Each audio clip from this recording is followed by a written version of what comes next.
வணக்கம் உறவுகளே. உலகையே அதிர வைக்கும் ஒரு மாபெரும் பிரேக்கிங் நியூஸ் இப்ப வந்திருக்கு.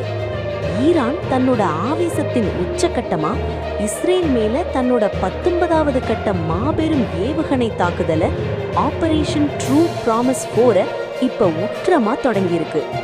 இன்னைக்கு அதிகாலை 4 மணிக்கு இஸ்ரேலோட டெல் அவீவ், ஜெருசலேம் மற்றும் மத்திய பகுதிகள் எங்கும் திடீரென அபாய சங்கு அலறி துடிச்சிருக்கு. இஸ்ரேல் மக்கள் எல்லாம் உயிரை கையில பிடிச்சுக்கொண்டு பதுங்கு குழிகளுக்குள்ள ஓடி ஒளிஞ்சிருக்கணும். இந்த முறை ஈரான் வழமையான ஏவுகணைகளை வீசல.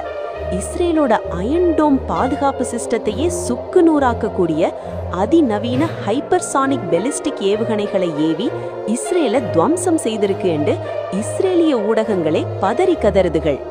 ஈரானிய புரட்சிகர காவல் படை IRGC மற்றும் ஈரான் அரச ஊடகங்கள் இந்த தாக்குதல் பற்றி இப்ப உத்தியோகபூர்வமாக ஒரு பகிர் அறிக்கையை வெளியிட்டிருக்கு. எங்கட மண்ணில சிந்தின ரத்தத்துக்கும் எங்கட தேசத்தின் மீதான தாக்குதல்களுக்கும் இதுதான் நாங்க கொடுக்கிற நேரடி பதிலடி என்று ஆணித்தரமா சொல்லியிருக்கிறோம். கடைசியா ஈரானிய தரப்பிலிருந்து வார தகவல்களின்படி இஸ்ரேலோட மிக முக்கியமான இராணுவ தளங்கள், விமானப்படை தளங்கள் மற்றும் உளவுத்துறையான மொசாடின் ரகசிய கட்டடங்கள் தான் ஈரானோட இந்த ஹைப்பர்சானிக் ஏவுகணைகளோட முக்கிய இலக்குகளா இருந்திருக்கு. இஸ்ரேலோட வான் பாதுகாப்பு சிஸ்டம் பல ஏவுகணைகளை இடைமறிச்சாலும் ஈரானோட சில அதிவேக ஏவுகணைகள் இஸ்ரேலிய மண்ணில விழுந்து பாரிய சேதங்களை ஏற்படுத்தி இருக்கு என்று ஈரான் தரப்பு அடிச்சு சொல்லுது. ஆனா உறவுகளே, ஈரான் இந்த அளவுக்கு மூர்க்கத்தனமா இஸ்ரேல் மேல தாக்குதல் நடத்துறதுக்கு பின்னால இருக்கிற மிக சோகமான காரணம் என்ன தெரியுமா? அமெரிக்காவும் இஸ்ரேலும் தெஹ்ரான் நகரில் நடத்தின தொடர்ச்சியான கொடூர குண்டு வீச்சுகளால ஈரான் தலைநகரம் இப்ப முற்றுமுழுதா ஒரு மரண பூமியாக மாறிட்டது.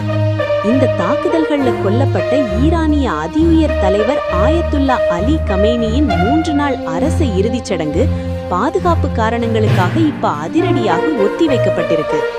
மக்கள் கூடினா அங்கேயும் குண்டு விழலாம் என்ற பதட்டத்தில தான் இந்த முடிவு எடுக்கப்பட்டிருக்கு.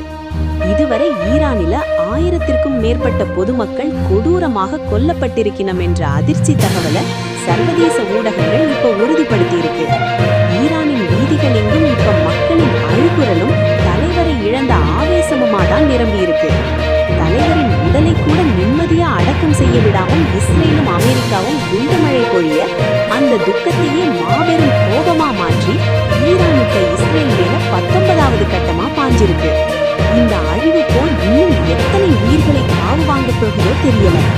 ஈரானின் இந்த ட்ரூ ப்ராமிஸ் 4 பதிலடி இஸ்ரேலை முடக்குமா?